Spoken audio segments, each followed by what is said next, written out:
आनंद online classes में मैं कौर्णेश कुमार आप लोगों को वेलकम करता हूं। आशा है कि आप हमारे चैनल को सब्सक्राइब कर लिए होंगे और यदि नहीं किए हैं तो जल्दी कर लीजिए, क्योंकि आपको कंपटीशंस का और रेगुलर क्लास का वीडियो मैं बार बार पर डे लगभग वीडियो अपलोड कर रहा हूं, जिसकी नोटिफिकेशंस आपको समय पे मिल जाए और हमारे वीडियो को आप लाइक भी करेंगे। इससे मैं थोड़ा सा कोरेजियस होता हूँ और अच्छी तरह से वीडियो और अपलोड करने में मुझे सुविधा मिलती है। ठीक है, आज जो हम बात करने वाले हैं वो बात करने वाले हैं मुगल वंश का शासक शाहजहां के बारे में। आप लोग देखें कि हमने मुगल वंश की शुरुआत की, उसमें पहले बाबर का बात की, जो बाबर 1526 से 1530 ईस्वी तक गद्दी पे रहा था। उसके बाद फिर आया हुमायूं 1530 से 1540 तक रहा। फिर शेर खां की गद्दी पे बैठने के कारण वो यायावर जीवन व्यतीत करके सिंध चला गया था और फिर वो गद्दी पे कब बैठा तो 1555 ईस्वी को बैठा और फिर उसकी मृत्यु 1556 ईस्वी को हो जाती है। उसके बाद अकबर गद्दी पे बैठता है 1556 से 1556 ईस्वी से लेकर के 1605 ईस्वी तक अकबर गद्दी पे बैठा। उसके बाद फिर जहांगीर बैठता है 1605 से 1627 तक और 1627 ईस्वी को जहांगीर की मृत्यु होने के बाद 1628 ईस्वी को शाहजहां गद्दी पे बैठा। आखिर मृत्यु 1627 ईस्वी को हुई और फिर एक वर्ष के अंतराल पर यानी उसके बाद बैठने का एक कॉज है, जिसके बारे में भी हम बात करेंगे कि आखिर वो कॉज क्या था। यहाँ पे सबसे पहले हम बात कर रहे हैं शाहजहां जो आपका दिल्ली मुगल वंश का या मुगल काल का 5वां शासक था, जो कह सकते हैं कि औरंगजेब तक मुगल वंश आराम से बहुत अच्छी तरह से डेवलपमेंट किया था। तो यहाँ पे सबसे ज़रूरी चीज़ है पहले उसकी प्रारंभिक बातों को जान लें, जो इनिशियलाइजेशन में होता है और उससे कभी कभी क्वेश्चंस भी पूछे जाते हैं। बराबर मैं इस तरह से वीडियो को कलेक्शंस कर रहा हूँ जो आपका एग्जामिनेशन में ओवरऑल, चाहे यूपीएससी का एग्जाम हो, बीपीएससी का एग्जाम हो, बीएसएससी का एग्जाम हो, एसआई का एग्जाम हो, किसी भी एग्जाम का एग्जामिनेशन हो, उसका क्वेश्चंस को मैं कलेक्शंस करके आप लोगों को दे रहा हूँ, यानी एक तरह से नोटबुक दे रहा हूँ जो कि इंपॉर्टेंट क्वेश्चंस का है। इसलिए आप लोग मेरे वीडियो को ध्यान से देखेंगे। ठीक है, पहला बात कि शाहजहां का जन्म कब हुआ था तो 5 जनवरी 1592 ईस्वी को जन्म हुआ था और उसके बचपन का नाम खुर्रम था। ठीक है, तो खुर्रम क्या था कि पहले ही जो आपके जहांगीर के बेटे थे उनको वो पहले ही से साम्राज्य दे चुका था और साम्राज्य का बंटवारा किया था और सबको कुछ न कुछ दीवान दिए हुए था। तो एक समय क्या हुआ कि शाहजहां जब दक्षिण भारत के विजय पर था और दक्षिण भारत से विजय करके आया तो जहांगीर ने शाहजहां की उपाधि दी थी, यानी खुर्रम से शाहजहां दक्षिण भारत के विजय के बाद बना था। इसकी राज्याभिषेक 24 फरवरी 1628 ईस्वी को हुई थी। तो यहाँ पे एक बात बहुत रिमार्केबल है कि हम यदि कह रहे हैं कि शाहजहां था उसका जन्म तो या शाहजहां की मृत्यु 1627 ईस्वी को हुई थी, फिर वो गद्दी पर आखिर कैसे 1628 ईस्वी को बैठा, तो इसके बारे में अभी हम आगे चर्चा करेंगे। ठीक है, अभी आते हैं प्रारंभिक जीवन काल जो उसका बीता, उसमें इसकी चर्चा हम कर देंगे। इसके जो उपाधि जब ये राज्याभिषेक हुआ इसका, तो इसमें उपाधि लिया अब्दुल मुजफ्फर साहबुद्दीन मोहम्मद साहिब किरण ए सानी।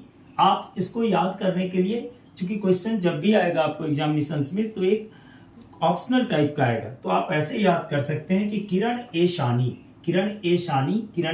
जहाँ पे है वो आपका किसका शाहजहां की उपाधि हुई। बराबर क्वेश्चन आता है कि शाहजहां राज्याभिषेक करने के बाद अपनी उपाधि किस चीज का लिया या क्या उपाधि लिया, तो अब्दुल मुजफ्फर साहबुद्दीन मोहम्मद साहिब किरण ए शानी। थोड़ा सा लंबा है, इसको किरण ए शानी के ट्रिक से याद कर लेंगे। अब इसका विवाह 1612 ईस्वी को आशफ खां की पुत्री अर्जुमंद बानो बेगम से हुआ था। 1612 ईस्वी को। इससे इसकी 14 संतानें हुई, जिसमें से 7 संतान तो मर गए, लेकिन 4 पुत्र और 3 पुत्री बची हुई रह गई। तो ये जो 4 पुत्र थे कौन कौन थे, तो पहला थे आपके 4 पुत्र बचे हुए दारा शिकोह जो सबसे बड़ा पुत्र था। उसके बाद औरंगजेब, मुराद बख्श, शाह शुजा और पुत्री जो थी जहां आरा, रोशन आरा और गोहन आरा, ये 3 पुत्रियां थी। एक बात देखिएगा कि जहां आरा जो थी वो सपोर्ट में दारा सिकोह की रहती थी, इसलिए इसके सामने लिखे हैं। रोशन आरा जो थी वो औरंगजेब के सपोर्ट में रहती थी और मुराद बख्श के सपोर्ट में गोहान आरा रहती थी। शाह सुजा बेकारा अकेले रहता था। ये जो आप देख रहे हैं यहाँ पे, जो पहले जो मुराद बख्श था वो आपका कहाँ का सरदार था, गुजरात का, उसको दीवानी दिए हुए थे कौन, तो आपका शाहजहां। तो यहाँ पे एक बात देखने वाली है कि इसकी प्रारंभिक जीवन कैसी थी। तो एक बात देखिए, जब ये बादशाह बना उसी समय मेवाड़ पे हमला किया, और मेवाड़ जो आज तक मुगल वंशों ने नहीं जीता था उसको इसने जीता, यानी इसकी सबसे बड़ी उपलब्धि जो थी गद्दी पे बैठते ही मेवाड़ की थी। उसके बाद आपको एक बात बता देंगे कि बचपन काल में जो शाहजहां और जहांगीर के बीच रिलेशंस अच्छा नहीं था, क्योंकि शाहजहां शुरू से ही जहांगीर के विरोध में रहता था, इसलिए उसके रिलेशंस अच्छा नहीं होने का कारण एक कारण ये भी है कि 1623 ईस्वी में जहांगीर से विद्रोह शाहजहां ने किया था, जिसमें शाहजहां ने माफी मांगा और जहांगीर ने उसे माफ कर फिर से उसे अपनी दीवानी एक दीवान दे दिया था, जिसके कारण उसके बीच जो मतभेद थी वो दूर हो चुकी थी। यानी 1632 ईस्वी में जहांगीर से विद्रोह हुआ था। अब जहांगीर के मृत्यु के समय यह दिल्ली या आगरा में नहीं था, ये कहाँ था, तो आपका पंजाब के मुल्तान साइड में वो मुल्तान कर रहा था, मतलब वहाँ का इसको दीवान दी हुई थी। तो जहांगीर के मृत्यु के समय में नहीं था, तो यहाँ नहीं रहने के कारण जो कुछ जो दरबारी लोग थे जो इनसे कुछ मतलब दूरी रहते थे, या जहांगीर से दूरी रहे या शाहजहां से दूरी रहे, तो उसने क्या किया कि आपका खुसरो का जो पुत्र था उसको दाबर खां को गद्दी पे बैठा दिया। ये बात किसको पता चला, तो आशफ खां को पता चला। आसफ खां क्या सोचता था, तो यहाँ पे दो पेच लगी हुई थी। जब ये गद्दी पे बैठा तो आखिर ये 6-7 महीने का फर्क हुआ, इसका यही कारण था कि पहला तो जहांगीर था नहीं, जहांगीर के मृत्यु के समय शाहजहां यहाँ था नहीं, वह पंजाब के मुल्तान साइड में वो दीवानी कर रहा था। जब इसको पता चला कि हमारे पिताजी की मृत्यु हो गई है, तो वो आने को मन बनाए, लेकिन वहां पे वो युद्ध में था, जिसके कारण जब आपको कौन आसफ खां उनको खबर कहते हैं, क्योंकि आसफ खां की पुत्री से इसका विवाह हुआ था और वो चाह रहा था कि हमारा दामाद गद्दी पे बैठे। तो ये चाहत के कारण आसफ खां ने जब आपको किसको दिया खबर, शाहजहां को खबर दिया, तो शाहजहां क्या बोला कि वहां जो भी हमारे विरोध में है या जो भी हमारा विरोध कर रहा है उसे मार दो। इसके कारण आसफ खां ने क्या किया कि वहां जितने भी उसके विरोधी थे, विरोधियों को उसने मार दिया। ठीक है, और यहाँ तक कि नूरजहां भी चाहती थी कि अपने दामाद, आपको याद होगा लाडली बेगम किसकी बेटी थी, तो नूरजहां और शेर अफगान यानी शेर खां की, नूरजहां जो भूते और ये नूरजहां का पुत्री थी, तो वो बेग और नूरजहां के पुत्री होने के कारण नूरजहां चाहता था कि चाहती थी कि शाह आलम को गद्दी पे बैठाया जाए। तो इसको भी इसने क्या किया, शाहयार को भी गद्दी पे बैठाया जाए। तो इसने शाहयार को क्या किया, तो मार दिया, और फिर से गद्दी पर अब इसका कोई भी अपोजिशन नहीं बचा। और सवाल है कि इसने भी नहीं मारा, किसने मारा, तो आसफ खां ने मारा। ये आया और चुपचाप अपने गद्दी पे बैठ गया। ठीक है, इसको यानी किसी तरह का कोई इस बीच में गद्दी पे बैठने में किसी तरह का कोई भी बात नहीं हुई। लेकिन इसकी जो आपकी अरजद बानो बेगम थी जिससे इसका विवाह हुआ था, वो प्रसव पीड़ा के कारण 7 जून 1631 ईस्वी को मृत्यु इसकी हो गई थी। ठीक है, अब शाहजहां का जो ससुर था आसफ खां लड़ करके तो शाहजहां को गद्दी पे बैठा दिया। तो शाहजहां ने भी उसे क्या किया, तो एक बहुत बड़ा औहदा, संपत्ति, धन दिया और साथ ही अपने राज्य का वजीर उसे बनाया। शाहजहां ने अपने ससुर को क्या बनाया, आसफ खां को, तो वजीर का पद दिया था। अब प्रारंभिक विद्रोह को देख ले। यहां तक देखिए, ये छोटा छोटा क्वेश्चन है, कभी कभी आता है, जैसे ये भी आता है कि भाई जहांगीर की मृत्यु के समय दिल्ली की गद्दी पर किसे बैठाया गया, तो भाई किसे बैठाया गया था, तो खुसरो के पुत्र दाबर खां को बैठाया गया था। बादशाह बनने के विवाह के समय या विवाह किससे हुई, तो अर्जुमन बानो बेगम से हुआ। जब ये मतलब जहांगीर की मृत्यु हुई उस समय आपका शाहजहां कहाँ था, ये सब क्वेश्चंस आपको एग्जामिनेशन में आते हैं, इसलिए ये जनरल फिगर आपको हम दे दिए। अब कहा जाता है कि क्या हुआ, तो सबसे पहले यदि इसने क्या किया, जब गद्दी पे बैठा तो पहले बुंदेलखंड का विद्रोह, बुंदेलखंड में विद्रोह हुआ। बुंदेलखंड में विद्रोह क्यों हुआ, तो देखिए जहांगीर के समय में जो आपका जूझर सिंह के पिताजी थे बुंदेल सिंह, उनके साथ जहांगीर का रिलेशंस बहुत अच्छा था। लेकिन उनके पुत्र जब गद्दी पे बैठे, बुंदेला के मरने के बाद जब जूझर सिंह गद्दी पे बैठा बुंदेलखंड में, तो उससे शाहजहां की रिलेशंस अच्छी नहीं थी, जिसके कारण इन दोनों के बीच 1628 से 35 तक युद्ध होता है और अंत में आपका बुंदेलखंड पर शाहजहां के अधिकार हो जाती है। दूसरा जो हुआ वो खान जहां नामक अफगान सरदार के विरुद्ध, क्योंकि अफगान सरदार शुरू से ही मुगल वंश के विरोध में थे। यदि गौर कीजिए शेर खां और आगे बढ़िए तो ये सब क्या थे, अफगानी थे, और शुरू से ही क्या किए थे, तो इनको विरोध करते थे। और यही खान जहां नामक अफगान सरदार का 1628 से 31 ईस्वी में युद्ध हुआ, जिसके कारण उसको अंत में खानकाहा को हरा दिया जाता है, खान जहां को, और उसे जो जहांगीर था उसे मृत्यु दंड दे करके युद्ध को समाप्त करता है। उसके बाद चूंकि पुर्तगाली लोग थे तो भारत आगमन तो कर चुके थे।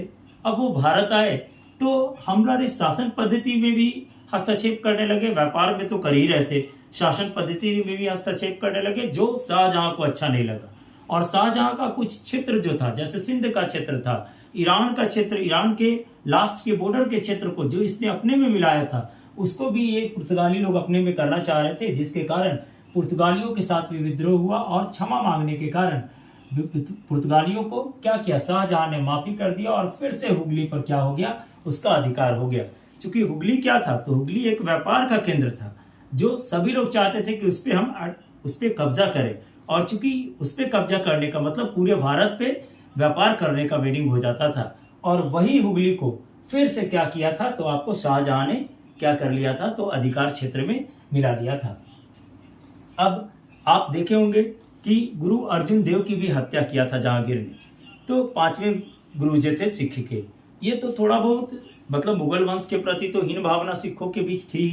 साथ में जो सिख संप्रदाय के थे गुरु गोविंद सिंह, उस समय 2 त्वरित कार्रवाई हुई या 2 तत्कालिक कारण हुआ, जिसके कारण सिखों के साथ भी युद्ध हुआ था, जिसमें गुरु हरगोविंद सिंह जब तक मरे नहीं थे तब तक वो युद्ध लड़ते रहे थे, जब तक मरे नहीं तब तक युद्ध लड़ते रहे। अंत में मरने के बाद ही उनके बीच यानी मुगलों के बीच और सिखों के बीच का युद्ध का अंत हुआ था कि एक बाज थी, बाज जो था वो आपका मुगल काल का मुगल साम्राज्य का था, और वो बाज उड़कर चला गया था किनके पास, तो हरगोविंद जो आपके सिख के गुरु थे हरगोविंद सिंह के पास चला गया। तो हरगोविंद सिंह के पास चला गया तो उसने क्या कर दिया, उसने बाज देने से इनकार कर दिया, जिसके कारण भी युद्ध का एक कारण बना कि भाई हम मुगल वंश के मतलब शासक का बाज था और उस गुरु हरगोविंद सिंह ने रख लिया।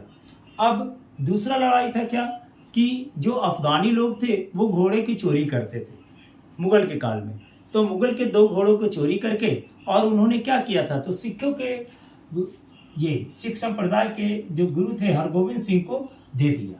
अब ये बात किसको पता चला, शाहजहां को पता चला, जिसके कारण भी ये युद्ध हुई थी। यानी सिख संप्रदाय के साथ जो आपका कह सकते हैं जहांगीर के बाद जो युद्ध मुगलों के साथ शुरू हुआ वो बराबर होता रहता था। और थोड़ी सी गलती भी थी सिखों की, सिख यदि जानते थे कि राजे महाराजे का घोड़ा है तो उन्हें लेना नहीं चाहिए था। एक नैतिकता के आधार पर भी कहा जा सकता है कि शाहजहां ने एक तरह से ठीक ही किया।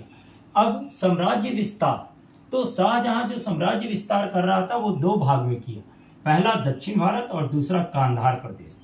ठीक है, कांधार प्रदेश यानी उत्तर पूर्वी क्षेत्र का ईरान।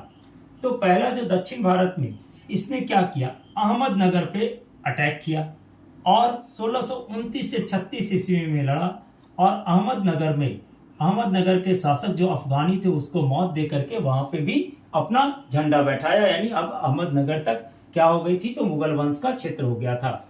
उसके बाद गोलकुंडा एवं बीजापुर में भी युद्ध लड़ रहा था। लेकिन अचानक 1631 ईस्वी में 7 जून 1631 ईस्वी को इसकी पत्नी अरजद बानो बेगम की मृत्यु हो जाती है, जिसके कारण वो बीच में ही छोड़कर वापस लौट आता है। लेकिन फिर जब अरजद बानो बेगम की तबीयत ठीक होती है, ठीक है, सॉरी मृत्यु हो जाती है, तो उसके बाद फिर से वो क्या करता है, गोलकुंडा एवं बीजापुर पे अटैक करता है और उसको अपने में मिला लेता है। इसके बाद क्या हुआ, तो उसने क्या किया, तो औरंगजेब को 1636 से 44 ईस्वी में तथा 1552 से 58 ईस्वी में दक्कन का सूबेदार, या दक्षिण में जो दक्कन का सूबेदार है वहां बनाया था। और यही कारण था, याद रखिएगा, कि औरंगजेब जो 25 वर्ष का काल है वो दक्षिण के क्षेत्र में ही गुजारा था, क्योंकि वो जानता था कि हमको दक्षिण भारत के सभी क्षेत्रों का नॉलेज है। ठीक है। एक उसके बाद जो हुआ वो कांधार प्रदेश में भी विजिट किया। कांधार प्रदेश का क्या, तब उत्तर पूर्व क्षेत्र ईरान के क्षेत्र को, जो आपको जहांगीर के काल में चला गया था, वह भारत के उत्तर पूर्व क्षेत्र ईरान को 1628 ईस्वी को जीता। और फिर क्या हुआ, पुनः 1648 ईस्वी में पुनः ईरानियों से जीता, यानी पहले तो भारत के पूर्व क्षेत्र को जीता और फिर 1648 ईस्वी, इसमें कुछ भाग 1628 में जीता और फिर 1648 ईस्वी को इसने फिर शाहजहां ने किसको भेज करके, तो औरंगजेब एवं दारा शिकोह को भेज करके इस युद्ध को जीता और ईरान का कंधार का जो क्षेत्र था, उत्तर पूर्व का क्षेत्र, उसे भी अपने साम्राज्य में मिला लिया। यानी कह सकते हैं कि मुगल वंश शाहजहां के समय में अपने आप को बहुत आगे बढ़ रहा था। कुछ इतिहासकार शाहजहां के काल को स्थापत्य कला का स्वर्ण युग मानते हैं। स्थापत्य कला का स्वर्ण युग मानते हैं। तो कुछ इतिहासकार कहते हैं कि यह स्वर्ण युग नहीं था, सिर्फ स्वर्ण युग होता तो सभी क्षेत्रों में विकास होती, लेकिन सिर्फ स्थापत्य कला में ही विकास हुआ था। इसलिए कुछ इतिहासकार का कहना है कि यह स्थापत्य कला का स्वर्ण युग था और कुछ इतिहासकार का कहना है कि ये स्थापत्य कला का स्वर्ण युग नहीं था। एक बात देखिए, जब अभी तो शाहजहां ही गद्दी पे है, शाहजहां ही राज कर रहा है, लेकिन एक बात देखिएगा कि शाहजहां जैसे जैसे आगे बढ़ा, अंत में उसके बीच जो पुत्र थे उनके बीच क्या हो गई, तो गद्दी की लड़ाई हो जाती है। और फिर औरंगजेब क्या करता है, शाहजहां को औरंगजेब बंदी बना लेता है और उसके बाद उसको कहाँ रख देता है, तो जहां उसने मुमताज महल के याद में ताजमहल बनाया था उसके सामने किला में रख देता है। और वो बेचारा लगातार 8 वर्ष तक सिर्फ उस किला को देखता रहा और अंत में फिर से 1688 ईस्वी को उसकी मौत हो जाती है। 1666 ईस्वी को 22 जनवरी 1666 ईस्वी को उसकी मौत हो जाती है। ठीक है, इसकी भी बात करेंगे फिर से हम, लेकिन अभी जो हम आपको बताए एक बार फिर से रिकैप कर देते हैं कि जन्म कब हुआ, 5 जनवरी 1592 ईस्वी को। बचपन का नाम खुर्रम। शाहजहां की उपाधि जहांगीर ने दी दक्षिण भारत की जीत के कारण। उपाधि के क्या लिया, तो अब्दुल मुजफ्फर साहबुद्दीन मोहम्मद साहिब किरण एशानी। आप किरण एशानी से याद रखिए, ऑप्शन आएगा वहां पे टिक आउट कर लीजिएगा। उसके बाद विवाह किससे हुआ, तो आसफ खां की पत्नी अर्जुमंद बानो बेगम से। उसके द्वारा 14 संतान हुई, जिसमें 4 लड़के और 3 लड़कियां थी। दारा शिकोह जो था वो जहां आरा दारा शिकोह के पक्ष में रहती थी। रोशन आरा औरंगजेब के फेवर में रहती थी। गोहन आरा मुराद बख्श के फेवर में रहती थी और शाह सुना बेचारा अकेले रहता था। प्रारंभिक जीवन, बादशाह बनने के बाद इसने पहले मेवाड़ को जीता, फिर 1623 ईस्वी को चूंकि लड़ा था जहांगीर से, इसलिए फिर से जहांगीर से माफी मांग करके अपना जो क्षेत्र था उस क्षेत्र में गया शासन करने। जहांगीर के मृत्यु के समय वह दिल्ली में नहीं था, जिसके कारण वहां किसको बैठाया गया, तो खुसरो के पुत्र दाबर खां को गद्दी पे बैठाया गया। फिर आसफ खां को ये बात पता चला। आसफ खां तुरंत जाकर के खबर करता है किसको, तो शाहजहां को। शाहजहां वहां से बोला कि जाओ और जो जो हमारे विरोध में रहा सबको मार दो। आसफ खां वैसा ही किया, जो जो विरोधी थे सबको उसने मार दिया। उसके बाद ये आया और अपने आप को गद्दी पे बैठा लिया था 1628 ईस्वी में। और यही मार्जिन 1627 से 1628 का 4-5 महीने का मार्जिन इसी कॉज के कारण हुआ था। उसके बाद नूरजहां भी चाहती थी कि हमारा दामाद शाहयार गद्दी पे बैठे, उसको भी इसने सब मौत दे दिया। उसके बाद शाहजहां ने अपने ससुर आसफ खां को गद्दी पर बैठा दिया। उसके बाद विद्रोह, प्रारंभिक विद्रोह भी हुए इसके शासनकाल में। बुंदेलखंड का विद्रोह हुआ, खान का जहां का विद्रोह हुआ, पुर्तगालियों से विद्रोह हुआ, सिख संप्रदाय के साथ विद्रोह हुआ। इसने साम्राज्य विस्तार भी किया, अहमदनगर, गोलकुंडा एवं बीजापुर, ठीक है, औरंगजेब, कांधार, ये सब क्षेत्र में इसने पूरी तरह से विजय की और औरंगजेब एवं दारा शिकोह को भी भेजा। अब इसके शासनकाल में क्या क्या बना, तो दिल्ली का लाल किला, जामा मस्जिद एवं अपनी पत्नी मुमताज महल के याद में ताजमहल और मोती मस्जिद आगरा। ध्यान दीजिएगा, ये क्वेश्चन, यदि मोती मस्जिद आगरा आ रहा है तब तो शाहजहां है, लेकिन मोती मस्जिद यदि दिल्ली आएगा तो जहांगीर उसको बनाया था। ठीक है, यहाँ पे लोग कंफ्यूज करते हैं, इस क्वेश्चन को हमेशा याद रखिएगा। यदि पूछेगा कि मोती मस्जिद आगरा किसके द्वारा बनाया गया था तो शाहजहां के द्वारा बनाया गया था। यदि पूछेगा कि मोती मस्जिद दिल्ली किसके द्वारा बनाया गया था तो जहांगीर के द्वारा बनाया गया था। ताजमहल का निर्माण करने में लगभग 22 वर्ष लग गए थे, लगभग 22 वर्ष लगा था ताजमहल बनाने में। और उसको बनाने वाले वास्तुकार, ये भी याद रखिएगा, उस्ताद ईशा थे, और जो इंजीनियर था या मिस्त्री था वो उस्ताद अहमद लाहौरी थे। ये बहुत इंपॉर्टेंट क्वेश्चन है, यूपीएससी का पीटी में आया हुआ है। उस्ताद ईशा बनने में, संगमरमर बनने में 22 वर्ष लगा था ताजमहल को। और उसका संगमरमर जो आया था वो कहाँ से आया था तो मरकाना से उसकी संगमरमर आई थी, जो कि सफेद संगमरमर थी। और वो सफेद संगमरमर का खासियत था कि वो कभी भी अपने बदरंग नहीं होती थी, यानी हमेशा अपने ओरिजिनल रंग में ही रहता था।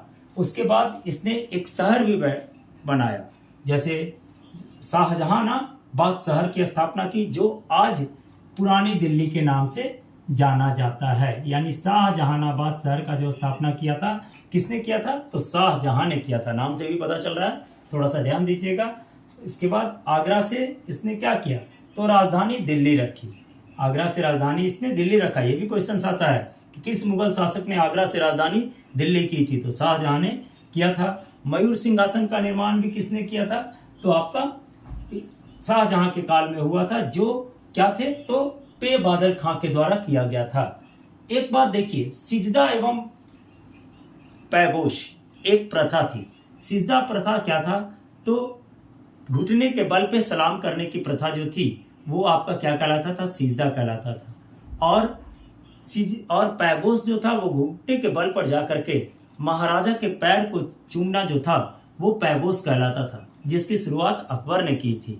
लेकिन शाहजहां ने इस पद्धति को बंद कर दिया, जिससे पता चलता है कि शाहजहां एक सामाजिक व्यक्ति और मानवता वाला प्राणी था। यानी वो बिल्कुल मानवता के साथ रहता था, ना तो किसी धर्म में विश्वास रखता था। लेकिन हाँ, उसने एक बात कह दिया था कि कोई भी मुस्लिम शासक हिंदू से भी, कोई भी मुस्लिम वर्ग का लोग हिंदू से शादी नहीं करेगा, यानी उसकी मान्यता नहीं दी जाएगी, जो कि अकबर के शासनकाल में दिया गया था। यानी यहाँ पे एक बात साफ दिखाई देता है कि अकबर के काल में जो काम किया गया था उसके कुछ कुछ काम को शाहजहां ने क्या किया था तो रोक दिया था।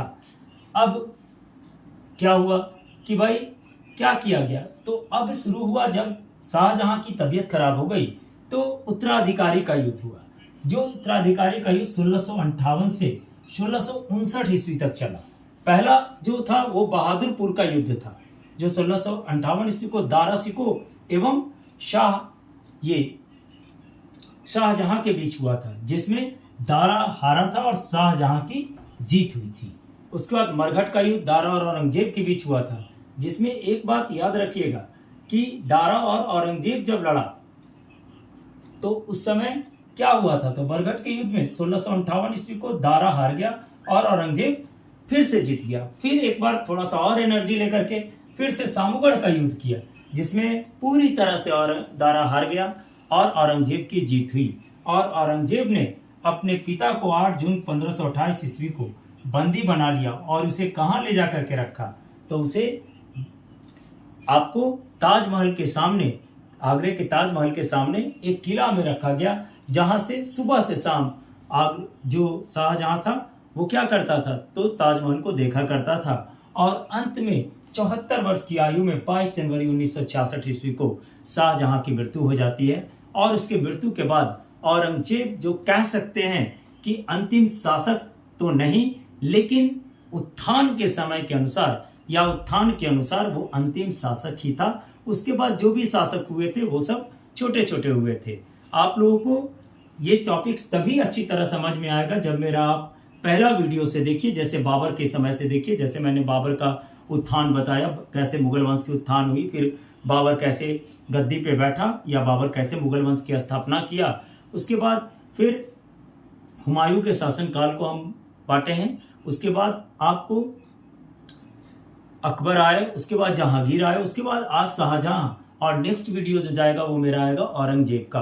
आप मेरे चैनल को सब्सक्राइब जरूर कीजिए और हमारे वीडियो को लाइक जरूर कीजिए। Thank you.